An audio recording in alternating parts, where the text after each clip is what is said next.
for If You Don't Want Me by Mississippi John Hurt.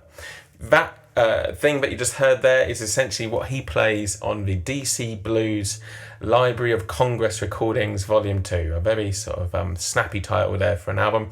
And it's in open Ds. It's a little bit different to what he normally plays on early recordings. So we've got D, A, D, F sharp, A, D. And I thought it would just be a really nice introduction to learning John Hurt, mainly because he's got a really nice way of sort of flowing around a melody and chords. And I really like this little line he does here, because he's really using there the open tuning to really create a nice texture. It's kind of jarring, there's major, there's minor in there. There's a lot of sort of tension and release, which I really like. So yeah, some really nice stuff. So you can kind of take this tune apart and essentially knock it into about 4 different parts. There's this intro. There's this siren part. There's this sort of chord where we go to sort of an A7. Then we have this little rundown to the 4 chord, the G7.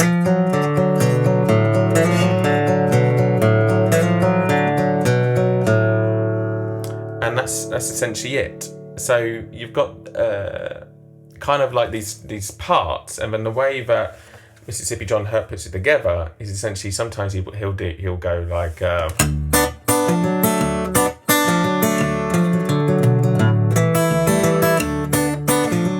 and play around with it, so you can just kind of switch between the sort of integral parts of the tune. So very rarely does he actually ever play the same thing twice. He tends to kind of move it around a lot. Sometimes this line is in on the beat 1, 2, 3 and 4, and sometimes it's on the beat 3, 3, 4, 1 and 2, and so it's always kind of like worth just not even thinking about the bars and just thinking about the riffs, if that makes sense, especially when you're piecing this together, because sometimes it falls completely in the wrong place where you would expect it to be, like this is where the 1 is and it's just gone. I like to think of these old things as like 1, 4. We're just counting 1, 1, 1, 1. That's the best way of thinking about it for me. So let's learn the first line, and it sounds like this.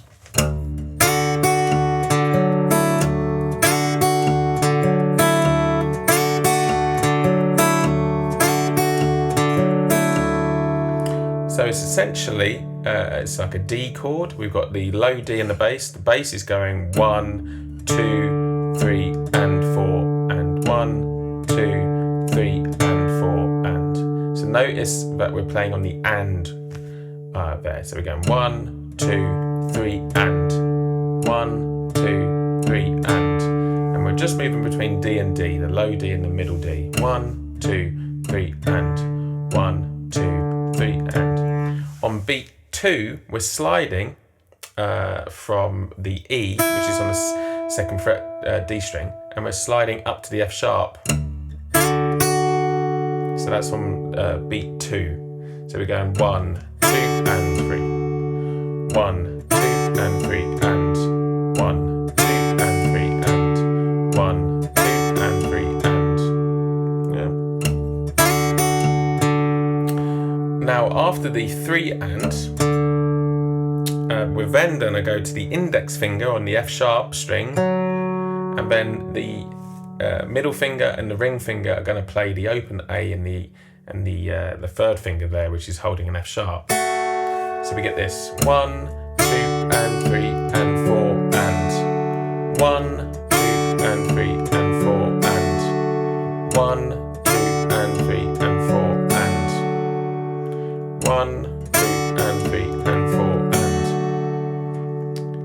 and that's essentially what's going on in that first little line. Then the next sort of part is this siren. 1, 2 and 1, 2, 3 and 4 and 1, 2, 3 and 4 and.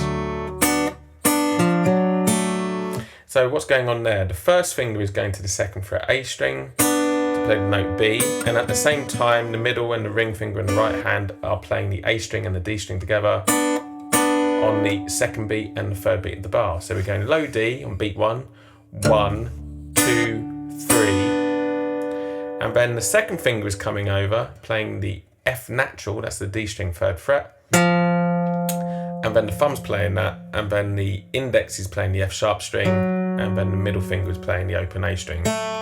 So we're going 1, 2, 3, and 4, and 1, 2, 3, and 4, and 1, 2, 3, and 4, and 1, 2, 3, and 4,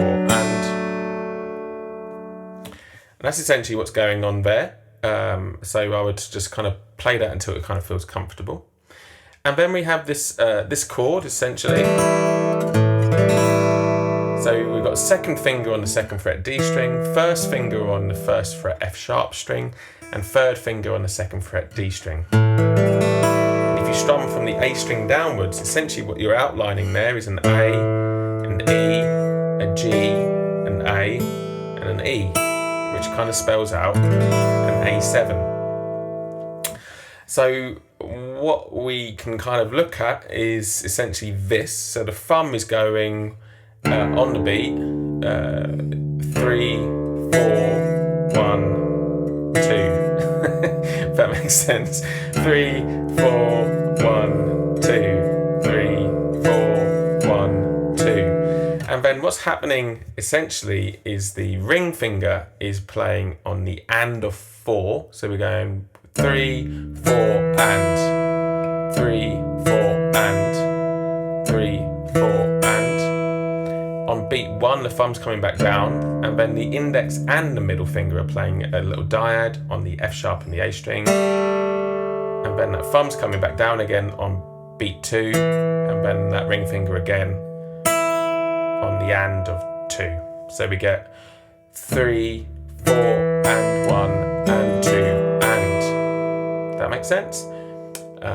3, 4, and 1, and 2, and 3, 4, and 1, and 2, and 3, 4, and 1, and 2, and 3, 4, and 1, and 2, and. Now the reason why I'm sticking it on beats 3 and 4 is because sometimes he plays it like that on the 3 and 4, and sometimes he plays it on the and of 4.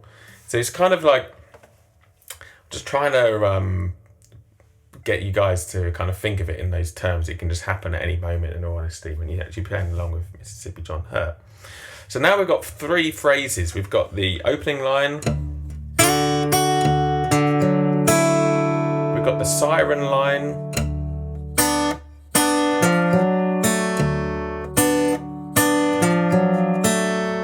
and we've got this offbeat thing where we go 3, 4, and 1, and 2, and then there's just one more line to look at, and that's this lovely little bluesy thing.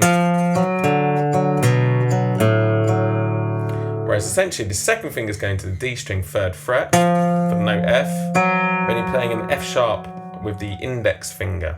And this index finger is essentially playing the F sharp after each note. So the thumb is going F natural, and then an open D, and then down to a first finger on the 2nd fret A string for a B, and then open A.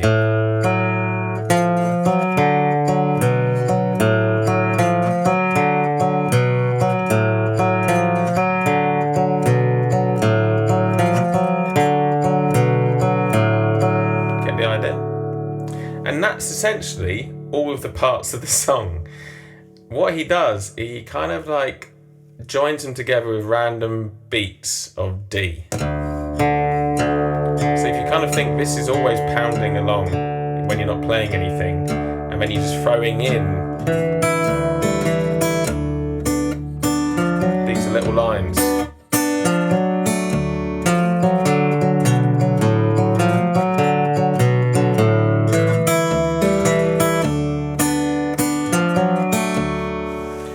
That makes sense. That's the best way of really thinking about it.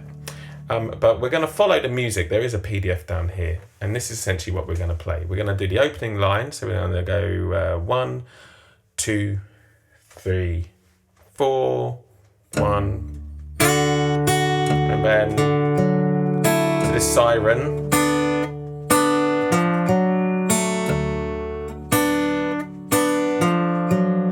And then just 2 beats of D, and then you join it to that offbeat A7, and then back to the siren.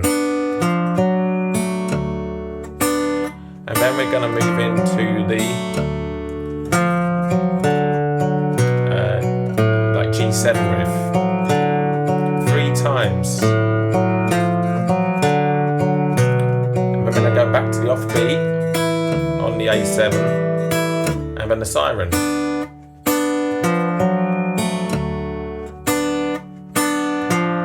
And then we're going to finish up with some D.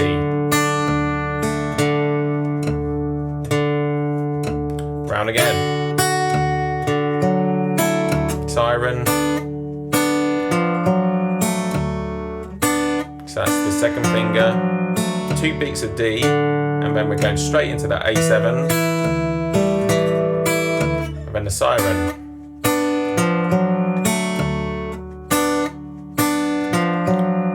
And then into that G7 riff.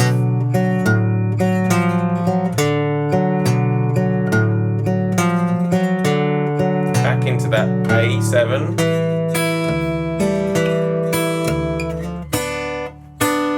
back to the siren.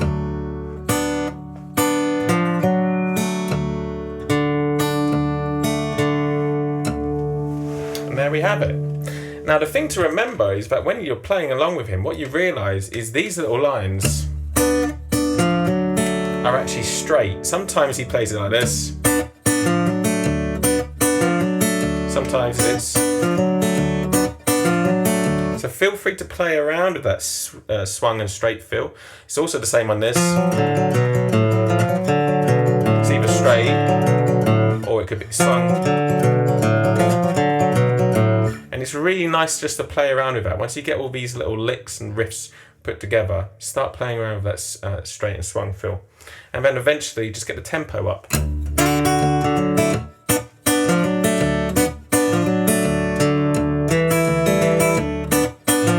Straight, and then maybe a bit of swung. Straight, swung. You get the idea, you just kind of play around with it and play along to the record, you know, because it's a lot of fun. But I hope you like that one, guys. It's really good fun to play a bit of Mississippi John Hurt, so I hope you've enjoyed this lesson. Thank you very much.